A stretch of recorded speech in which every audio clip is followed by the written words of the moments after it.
I haven't followed too much of the technical side of it, except hanging around the engineers, the KU truck operators and so on. It's kind of funny. I'll hang with the camera people at news events, and we'll talk cameras, and we'll talk, laptop processing and video editing and stuff like that. And I find that very interesting. But I don't see them crossing back to my world of asking questions and assessing whether you've gotten the answer or whether you've gotten spun or not. So for me, it's a little lonely having a foot in both camps, because I think I operate better in the asking of questions realm, but I'm welcomed into the technical realm to the extent my interest, makes sense to somebody when I ask a stupid question. So it also feels good to have a grasp as to what can and can't be done out in the field. I think I got onto that early on when some crew would tell me that something or other could not be done, and I'd size it up from a little more than average technical perspective and say why not, and see what kind of answer I got.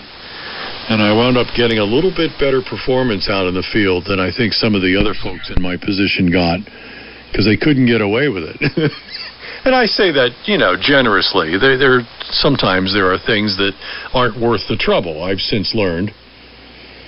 But in other cases, it should be my decision as to whether it's worth the trouble, not the crew telling me it can't be done, if you get my drift. Well, anyway. Well, look, I'm glad to have spent, half an hour, maybe? Not quite. Hanging out, getting caught up to some degree. I'm wrapping up my day's work here, too. I had something earlier this afternoon, and Pam is inside. I'm working at home today, and Pam's inside on a video call, and I was out here on a video call in the radio lodge. I sat the camera up with the Collins in the background and kind of freaked some of the kids out. Where are you?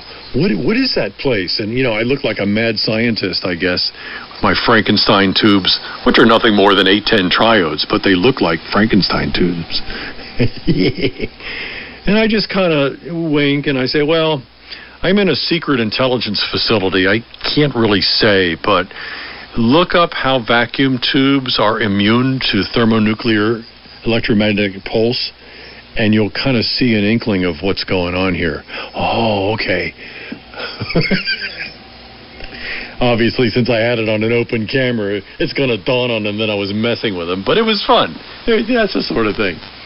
Now, let me kick it back to you, Jamie. I'm going to get headed for the door here, I think. N2VJ, WA3VJB, real good to hear you.